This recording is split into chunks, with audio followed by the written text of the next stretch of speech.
Bismillahirrahmanirrahim. Assalamualaikum warahmatullahi wabarakatuh.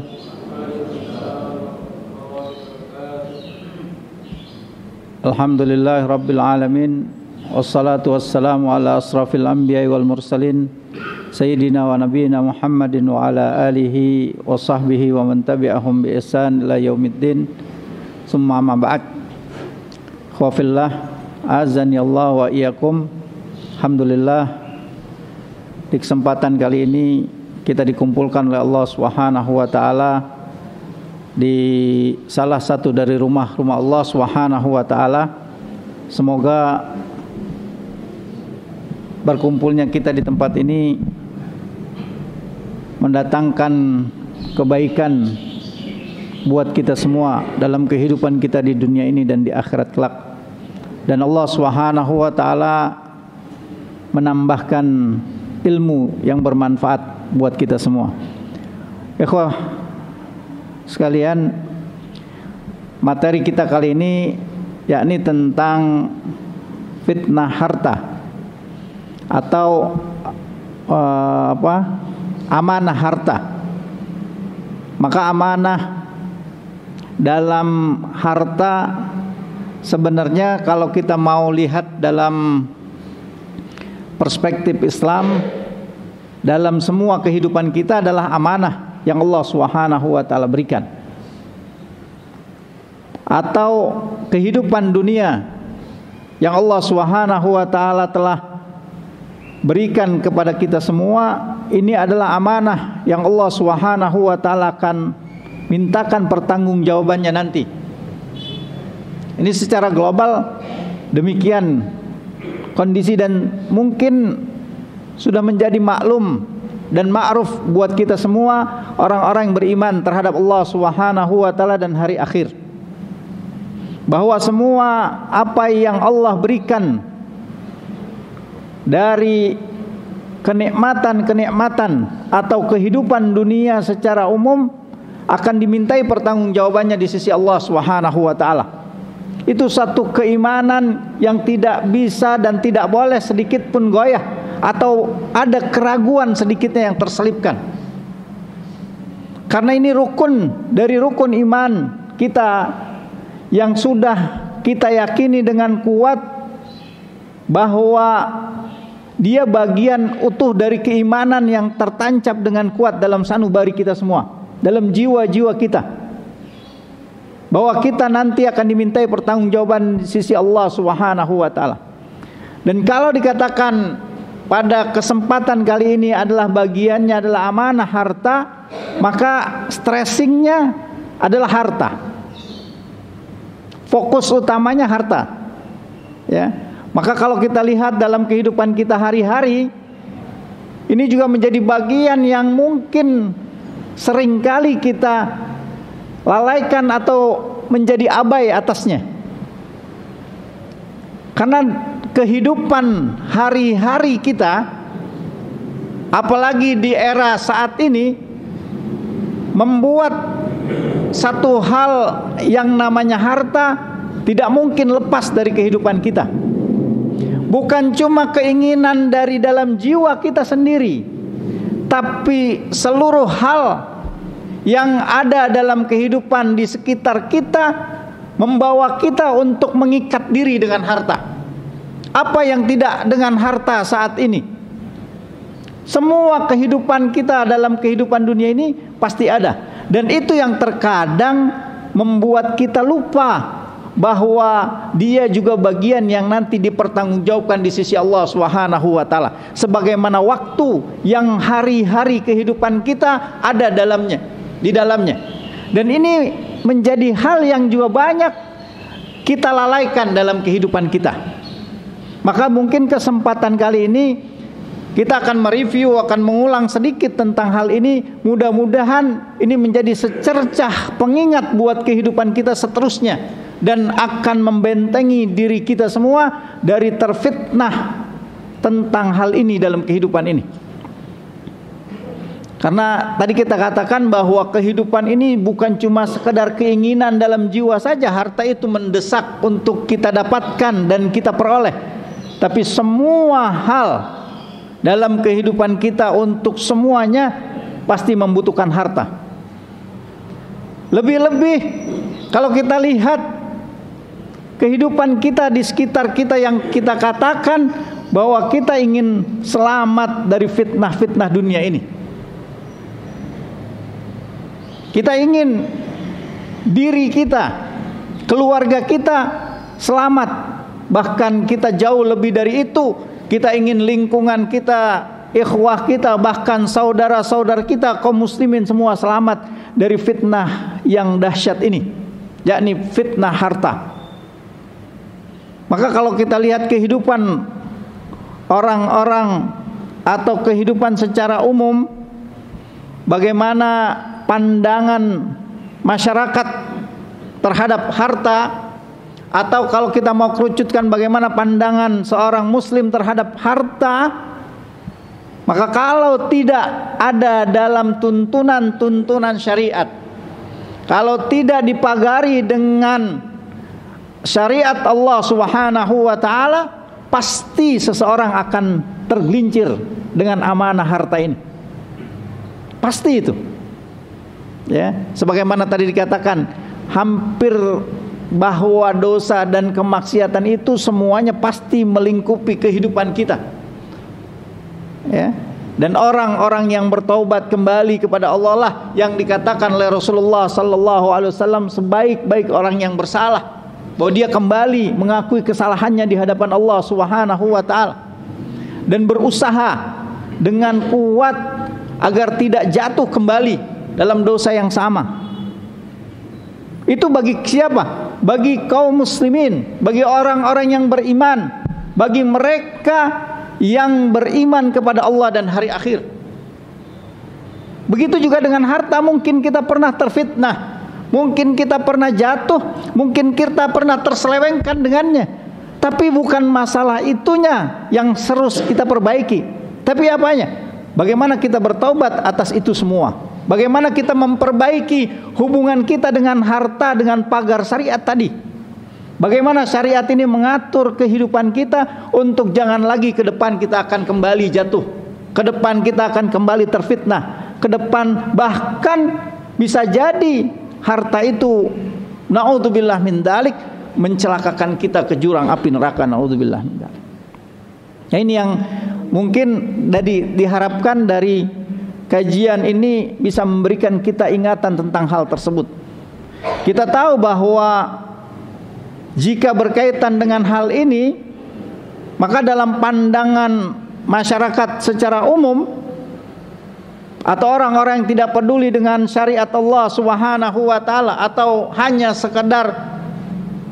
sebagai hiasan ketika dia mengatakan dirinya beriman kepada Allah Subhanahu wa taala, maka harta itu menurut pandangan mereka adalah tujuan. Dunia ini tujuan. Jadi kalau dia gagal dalam kehidupan dunianya, gagallah kehidupannya. Dan dunia itu yang ujungnya pasti harta. Kita sekolah, kita bekerja, yang kita ingin dapatkan apa? Harta benda itu sendiri. Kita ingin memiliki itu semua. Semua ujungnya pasti harta. Maka kehidupan dunia itu harta dunia atau wanita, semuanya melingkupinya. Nah, ketika orang-orang umum atau orang-orang yang tidak peduli dengan syariat Allah Subhanahu wa taala menjadikan tujuannya dunia, tujuannya adalah harta, maka yang pertama kali menjadi petaka baginya tidak lagi dia peduli tentang dari mana sumber dia mendapatkan harta. Yang penting dia punya, yang penting dia miliki, yang penting harta datang kepadanya. Enggak peduli dia harus mencuri, tidak peduli dia harus korupsi, tidak peduli dia harus mencari dengan cara-cara yang tidak dibenarkan dalam syariat Allah Subhanahu wa taala. Yang jelas baginya bagaimana harta bisa menghidupinya, bagaimana harta bisa membiayai kehidupan keluarganya. Ya. Walaupun kehidupan yang dia rasakan itu senang, maka ketahuilah bahwa pada hakikatnya itu sumber kecelakaannya yang hakiki. Nah, ini pertama. Jadi kalau orang-orang sudah menjadikan hidupnya tujuannya adalah dunia, tujuannya adalah harta, maka dia pasti tidak peduli tentang sumber yang dia dapatkan dari mana hartanya. Nggak peduli halal atau haram, nggak peduli ini boleh atau tidak boleh, tidak peduli ini mencelakakan orang atau merugikan orang atau tidak. Yang penting baginya pundi-pundinya terisi. Yang penting baginya kebutuhannya, dirinya dan keluarganya terpenuhi. Nah, ini yang pertama, ya. Yang kedua, ketika dia jadikan dunianya tujuan, dijadikan harta itu tujuan, maka berpengaruh kepada gaya kehidupannya setelah itu. Gaya kehidupannya jelas menjadi materialistik, semuanya diukur dengan harta. Sejauh mana Anda punya harta, disitulah Anda akan dinilai. Nah, ini bagi orang-orang yang menjadikan dunianya tujuannya, harta tujuannya. Setelah itu apa dampaknya? Kalau tadi tujuan itu dampaknya kepada sumber, maka gaya hidup ini akan bertujuan kepada penggunaan harta itu. Maka penggunaannya sudah pasti akan jauh dari tuntunan-tuntunan Allah Subhanahu wa taala. Yang jelas kemana hawa nafsunya mengarah, kemana hawa nafsunya menunjuki, kesitulah dia nafkahkan hartanya. Ya. Kemaksiatan sudah tidak jadi pandangan baginya. Yang penting hawa nafsunya ada di situ. Ya. Hukum-hukum Allah Subhanahu wa taala tidak menjadi pagar buatnya. Karena apa? Karena hawa nafsunya melampaui itu semua. Batasan-batasan yang Allah berikan untuk menggunakan harta nggak pernah terpikir sedikit pun. Yang jelas bagaimana dia bisa memuaskan hawa nafsunya. Yang mungkin hawa nafsunya dibungkus dengan kesenangan duniawinya, kesenangan istri dan anak-anaknya, kesenangan keluarganya. Itu dibungkus dengan itu. Ya, dihabiskan untuk bermaksiat kepada Allah Subhanahu wa taala, dihabiskan untuk hal-hal yang mubazir, dihabiskan untuk hal-hal yang tidak bermanfaat buat dunia dan akhiratnya. Itulah pasti kalau kita mau mengamati kehidupan yang nyata saat ini saja, itu sudah bisa tergambar dengan jelas buat kita semua.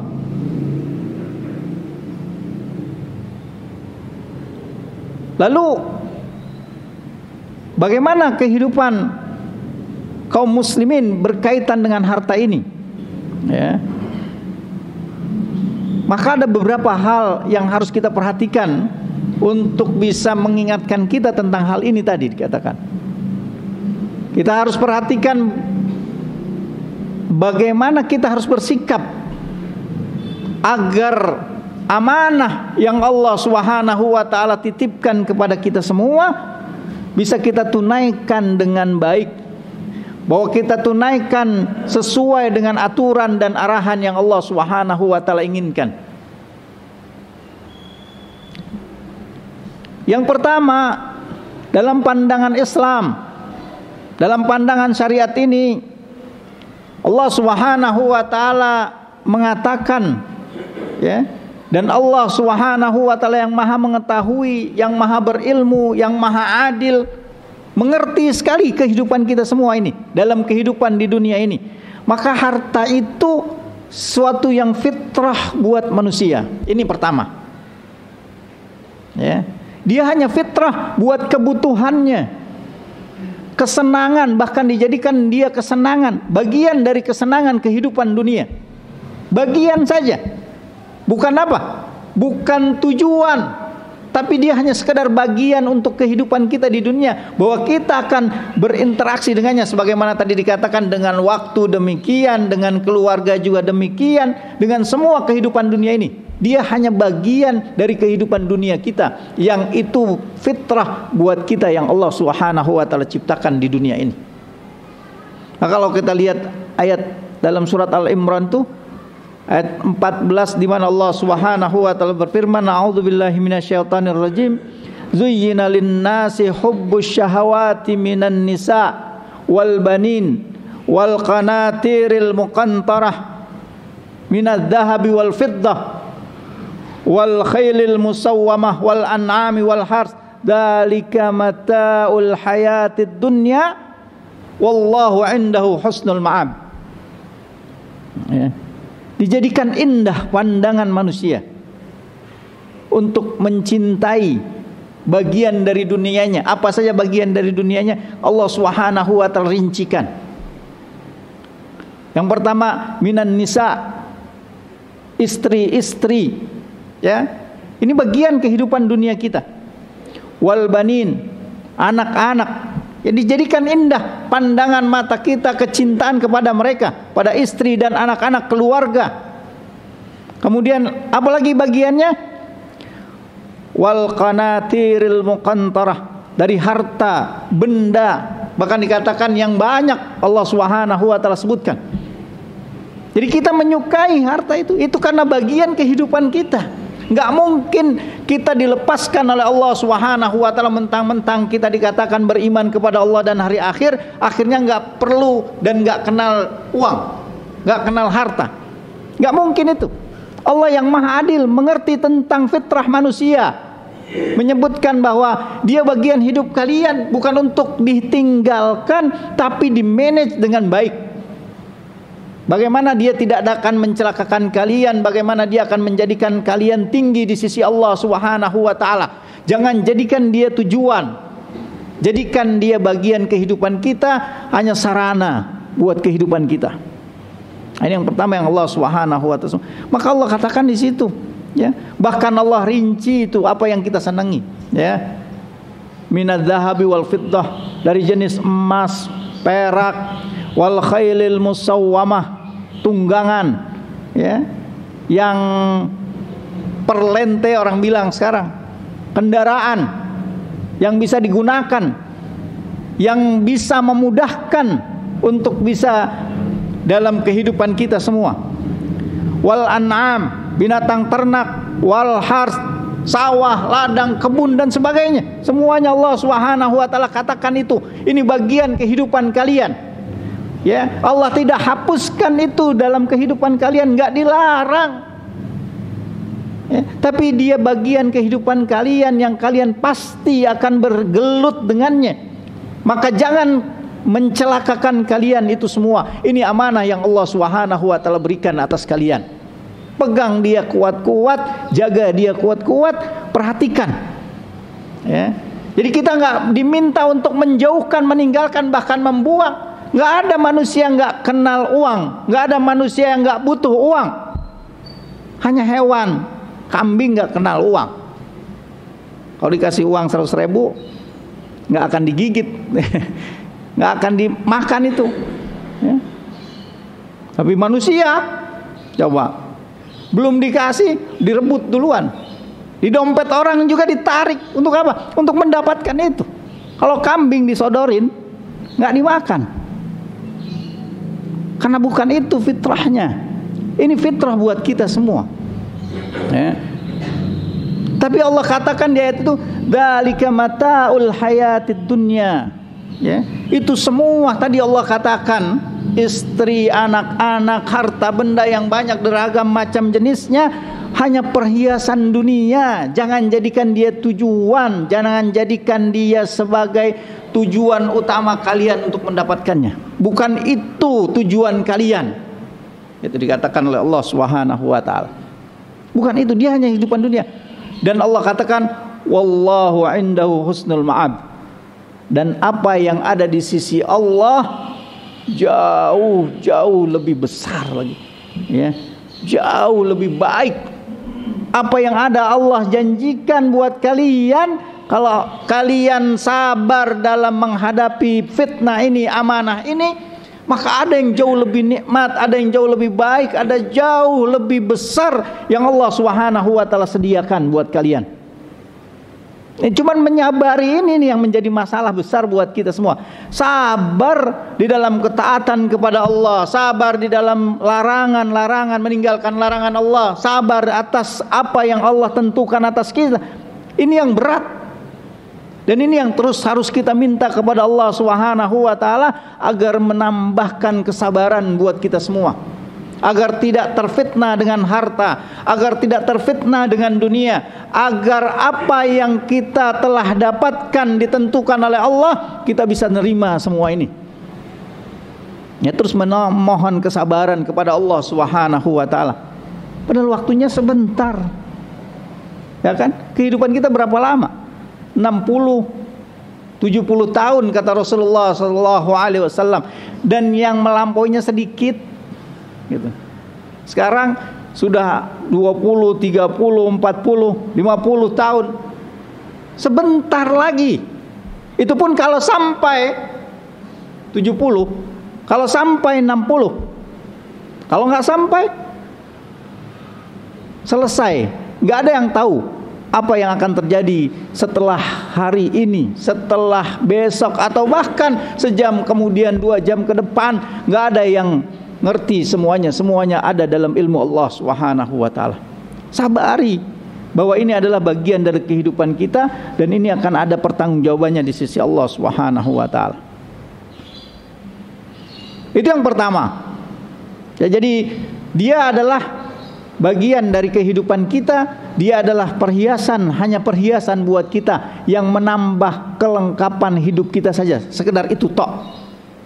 Itu yang pertama yang Allah Subhanahu wa taala sebutkan. Yang kedua, tadi kita katakan bahwa dia bagian dari ujian yang Allah berikan atas kita.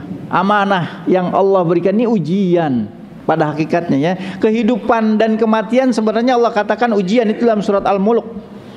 Ya, alladzi khalaqal mauta wal hayata liyabluwakum ayyukum ahsanu amala. Hanya untuk melihat mana di antara kalian yang paling baik amalnya, yang paling ahsan amalnya. Kehidupan dunia dan kematian ini hanya ujian untuk kalian semua. Ya. Dan untuk harta, Allah Subhanahu wa taala sebutkan dalam surat At-Taghabun apa? Innama amwalukum wa auladukum fitnah. Jadi selain dia itu bagian kehidupan kalian, ya, istri, anak-anak, harta itu bagian dari yang Allah Subhanahu wa taala berikan dalam kehidupan dunia, tapi dia juga fitnah buat kalian. Dan ketika dikatakan fitnah, ada sesuatu hal yang harus kita perhatikan bahwa ini ujian buat kita. Ya. Jadi jangan dikatakan bahwa dua hal terkait dengan harta, baik Anda miliki atau Anda tidak miliki, maka ini bagian ujiannya. Yang memiliki harta diuji oleh Allah Subhanahu wa taala sejauh mana dia dapatkan sumbernya dan kemana dia nafkahkan harta yang dia gunakan, yang dia diberikan. Yang belum mendapatkan harta diuji oleh Allah Subhanahu wa taala sejauh mana dia tahan untuk tidak mencari yang haram.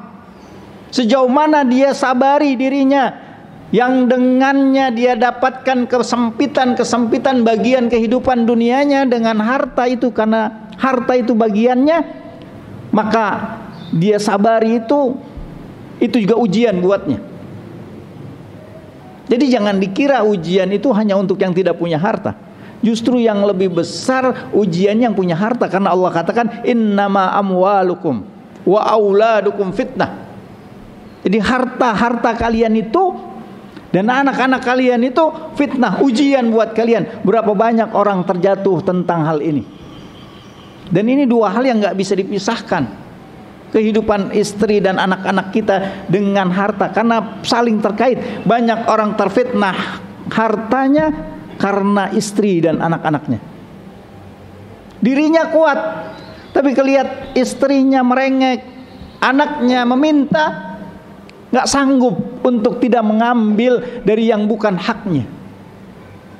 Ada kesempatan yang selama ini dia sabari dulu waktu masih bujang, ketika sudah punya anak gak kuat. Kenapa? Anaknya minta, merengek, pengen punya ini, pengen punya itu, gitu kan. Kalau dulu fitnah buat dirinya dia tahan. Sekarang ada tambahan fitnah dari istri dan anak-anaknya. Belum lagi sekolahnya, belum lagi kesehatannya, belum lagi kepinginnya. Banyak sekali itu. Dan itu yang tambahan-tambahan kepada kita semua, ya. Agar kita bisa memahami itu semua, maka perhatikan bahwa ini ujian buat kita. Dan ketika ujian, ini pasti semua dalam kehidupan kita jalani. Dan sampai kapan ujian ini? Ya sampai kehidupan kita dunia ini berakhir. 50-60 tahun tadi, 60 atau 70 tahun yang telah Allah Subhanahu wa ta'ala tentukan atas kita, sampai akhirnya kita harus mengatakan wa'bud rabbaka hatta ya'tiyakal yakin. Ya. Kita diminta untuk beribadah kepada Allah sampai akhir kehidupan kita, sampai datang al-yakin, kematian buat kita semua. Kita akan berhadapan dengan Allah Subhanahu. Disitulah seorang sukses atau tidak sukses. Makanya tadi katakan, kalau pernah dulu terfitnah, kalau dulu pernah tidak amanah, maka hari ini kita perbaiki sampai datang ajal itu dan kita sudah mendapatkan ampunan dari Allah Subhanahu wa ta'ala. Ini hal yang penting. Dan yang terakhir, dari bagaimana sikap yang telah Allah Subhanahu wa ta'ala berikan mengenai harta itu adalah mendapatkannya, ya. Karena dia tadi dikatakan hanya sebagai wasilah, kalian harus pilih-pilih. Kalian harus memperhatikan batasan-batasan Allah Subhanahu wa ta'ala. Kalian harus perhatikan bagaimana Rasulullah sallallahu alaihi wasallam memberikan satu batasan untuk mana yang boleh, mana yang tidak boleh, mana yang nanti akan menjadi bara api neraka, dan mana yang akan meninggikan derajat kita di surga. Karena kesabaran kita atas kehidupan di dunia ini. Dan salah satunya kesabaran terhadap ujian harta, baik yang memilikinya maupun yang belum memilikinya. Itu yang Allah Subhanahu wa ta'ala sebutkan. Ya, dalam surat Al-Baqarah ayat 168 Allah Subhanahu wa ta'ala berfirman, ya ayyuhan nas kulu mimma fil ardi halalan tayyiba wa la tattabi'u khutuwatis syaitan innahu lakum aduwwum mubin. Wahai manusia, makanlah dari apa-apa yang ada di muka bumi ini yang halal dan baik. Lihat, apa yang buat kita makan? Harta itu kan akhir ujungnya di mana sih? Ya. Hanya di dalam diri kita saja. Apakah itu imma ke dalam perut kita atau ke dalam hati ini? Kita gunakan untuk rehat, untuk kebaikan, untuk kesenangan, untuk kemaksiatan. Itu senangan hawa nafsu atau kesenangan iman. Itu di sini, di hati kita. Yang satu habis udah makan masuk ke dalam perut ini. Gitu. Di situ saja ujungnya. Karena kalau ini diperhatikan halalan thayyibanya, maka akan menjadikan kita satu hal yang mendapatkan posisi di sisi Allah nanti kelak di hadapannya. Mendapatkan derajat tinggi di sisi Allah Subhanahu wa ta'ala atas harta yang Allah Subhanahu wa ta'ala amanatkan. Jika kita mampu memasukkan apa dalam diri kita, kesenangan yang memuat hati kita ataupun akan mengisi perut-perut kita semua dengan yang halal, dengan yang baik, maka dia akan menjadi jaminan untuk kita mendapatkan kebaikan di sisi Allah Subhanahu wa ta'ala. Tapi kalau sebaliknya kita mengikuti khutwa syaitan dalam masalah makan, apa yang kita ambil atau apa yang kita masukkan ke dalam diri kita semua, maka dia akan menjadi satu bara dari bara api neraka. Naudzubillah min dzalik. Nah, ini penting sekali, dan ayat dan hadis Rasulullah sallallahu alaihi wasallam tentang sumber yang baik, tentang yang halal dan thayyib, itu menjadi banyak, ya, banyak sekali ayat-ayatnya dan hadis-hadisnya. Kulu mimma razaqakumullahu halalan thayyiba washkuru ni'matallahi in kuntum iyyahu ta'budun. Bahkan kalau kalian benar-benar hanya menyembah kepada Allah, ya, maka makan dengan yang telah Allah rezekikan atas kalian yang halal, dengan rezeki yang halal, yang baik. Itu yang Allah Subhanahu wa taala minta. Hati-hati sumbernya. Ingat gitu, semuanya ada pertanggungjawaban di sisi Allah Subhanahu wa taala. Ini hanya sekedar titipan. Tadi bukan tujuan kita, bukan segalanya buat kehidupan kita. Dia hanya bagian saja. Jadi bagian-bagian kayak puzzle gitu ya. Satu hal yang utuh tapi ada bagian-bagiannya. Ketika gambar gedung, dia hanya bagian saja. Bukan secara utuh bahwa kehidupan dunia itu harus harta. Kalau nggak punya harta, kita seakan-akan akan menjadi yang paling celaka. Ya. Walaupun tadi ini bagian kehidupan kita, tapi bagian yang menjadikan ujian buat kita. Dan ujian sekali lagi bukan cuma untuk orang-orang yang tidak berharta, tapi justru untuk yang mereka yang diberikan amanah harta ini oleh Allah Subhanahu wa taala. Sebesar apapun amanah yang ada pada pundak-pundak kita, semuanya ditanya oleh Allah Subhanahu wa taala. Ya. Dalam sebuah hadis yang dikatakan oleh Rasulullah sallallahu alaihi wasallam, la yazalu qadama 'abdin yaumal qiyamah hatta yus'ala an arba'in. Akan ditanya tentang 4 perkara. Dan bagian harta pertanyaannya 2. Min aina iktasabah wa fima anfaqah. Dari mana dia dapatkan sumbernya? Cek sumbernya, perhatikan sumbernya. Wa bima anfaqah, dan kemana dia nafkahkan.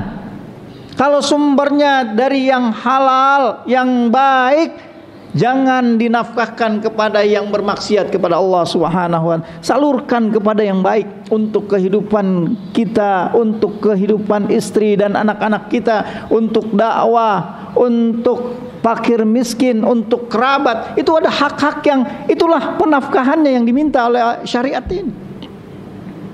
Jangan bukan memuaskan keinginan kita, bukan memuaskan semuanya untuk apa yang ada pada jiwa kita. Tidak. Tapi ada batasan-batasan. Dari mana dia didapatkan? Ya, jangan sampai kepada hadis Rasulullah sallallahu alaihi wasallam yang dikatakan oleh Rasulullah, akan datang satu zaman di mana orang tidak peduli lagi dari mana dia dapatkan hartanya, dari yang haram atau yang halal. Nauzubillah min dzalik. Ya. Maka ikhwafillah azani Allah wa iyyakum, perhatikanlah bahwa ini hanya amanah yang Allah Subhanahu wa taala berikan. Bahwa ini adalah ujian sejauh mana dia akan menjadi pemberat hasanat kita atau malah pemberat sayyi'ah kita. Sejauh mana harta itu akan menaikkan tangga-tangga surga buat kita semua, atau dia akan menceburkan kita ke dalam jahannam. Nauzubillah min dzalik.